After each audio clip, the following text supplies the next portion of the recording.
saya siap taruhannya nyawa. Wah, hebat. Coba anak muda pinter. Enggak begitu. Kalau anak muda pinter mah jawabannya enggak begitu kok. Apa katanya? Ali, gua mau berangkat nih sama Abu Bakar ya, mau hijrah ke Madinah. Lu ganti tempat tidur gua, yang mau dibunuh lu. Apa kata anak muda pinter? Jangan saya ya Rasul, Abu Bakar aja tuaan. Nah.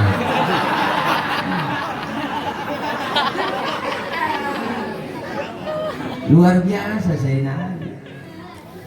Berangkat Rasulullah hijrah dari Mekah ke Madinah, ditemani oleh Sayyidina Abu Bakar, dikejar kafir Quraisy, ngumpet ke Gua Thur. Gua Thur itu yang ada di kota Mekah, Bu. Sekarang ditutup dah. Dulu zaman dulu kita umroh, haji masih bisa kita melihat, sekarang ditutup. Itu tinggi luar biasa, ngumpet di situ. Ketemu gua, Sayyidina Abu Bakar ngomong, ya Rasul, jangan masuk gua dulu. Kenapa Abu Bakar? Saya dulu yang masuk. Kenapa? Saya mau bersih-bersih, takut ada binatang, ntar melukain Rasulullah. Masuk Abu Bakar ke dalam gua, bersih-bersih, coker-coker, korek-korek. Bener kok, tangannya digigit kalajengking. Kalajengking Arab. Beda sama kalajengking pegaduhan. Arab, apa sih kagak gede? Sayyidina Abu Bakar digigit, tangannya bengkak, mukanya pucet, diem aja kagak ngomong. Ditegur sama Rasul, ya Abu Bakar, la takhaf, hai Abu Bakar, jangan takut. Wala tahzan, innallaha ma'ana. Jangan sedih, Allah bersama kita. Saya enggak takut ya Rasul, saya enggak sedih. Tapi ngapa bengong aja, diem aja, muka pucet begitu? Tangan ini. Ngapa tangan? Digigit kalajengking. Lah kok ngomong? Komen dong. Komen, like, share, and subscribe.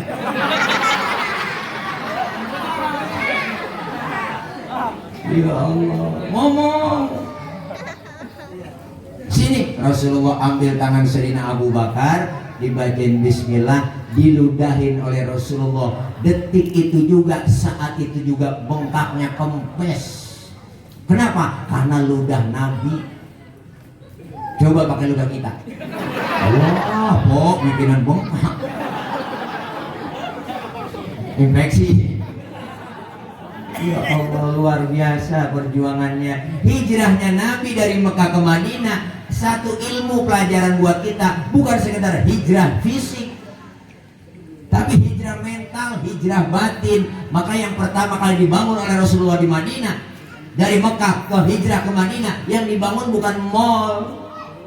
Yang dibangun Rasulullah pertama kali di Madinah bukan apartemen, bukan kereta cepat, bukan jalan tol. Yang beliau bangun apa? Harga diri, bentuk jenis yang namanya mental. Akhlaknya dibentuk oleh Rasulullah. Yang dibangun apa? Bentuknya akhlak, perbaikan iman, akidah, akhlak yang baik. Ini namanya disebut hijrah mental yang sesungguhnya.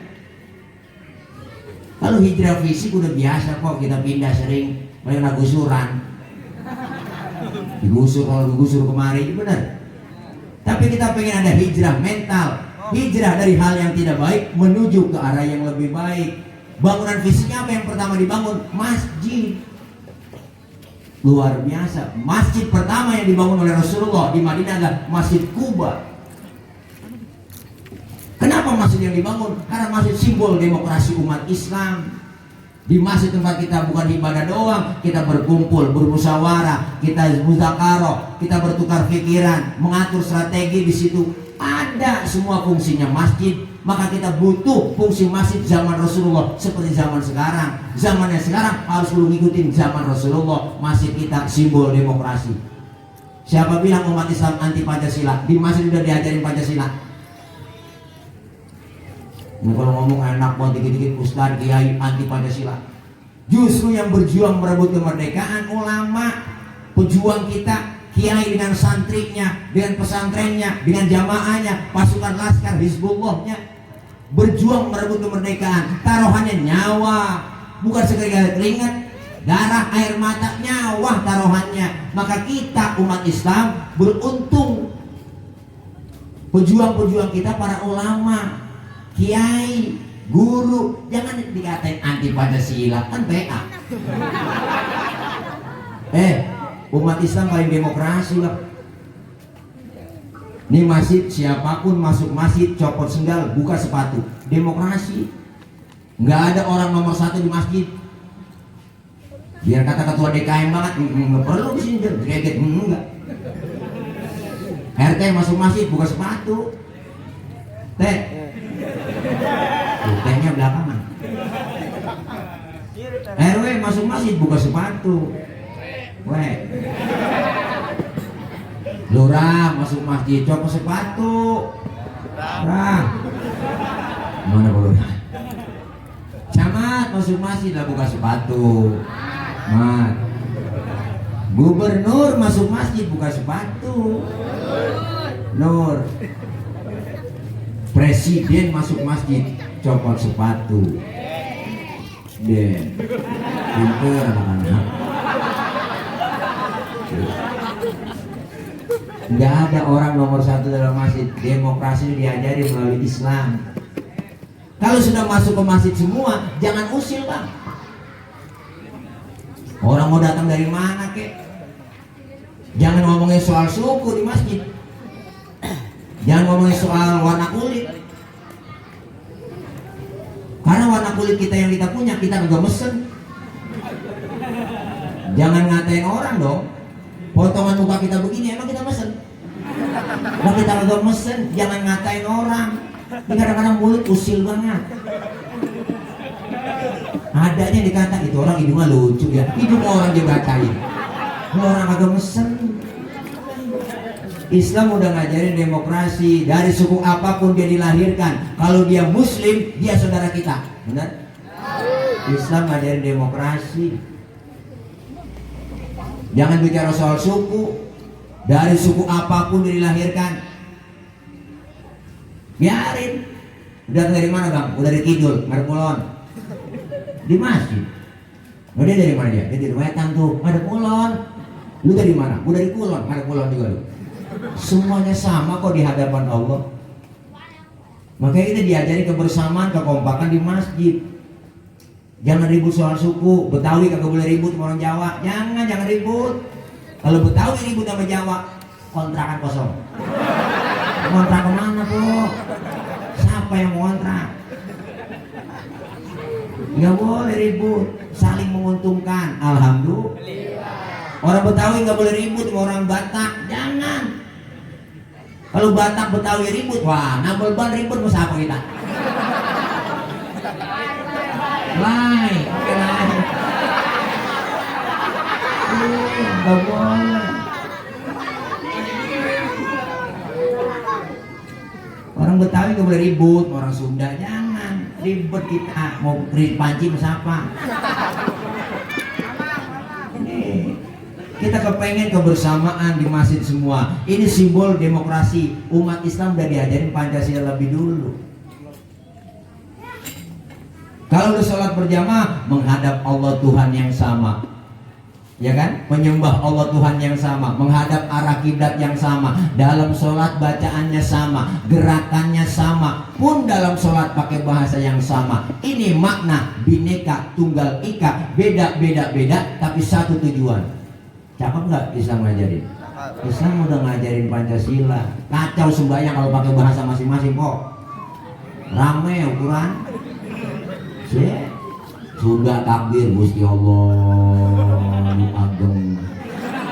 Malaikat nyaut, malaikat nanaonan silaing euy dah.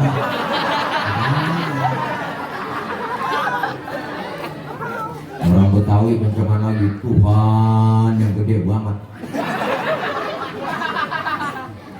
Malaikat ngomong najong.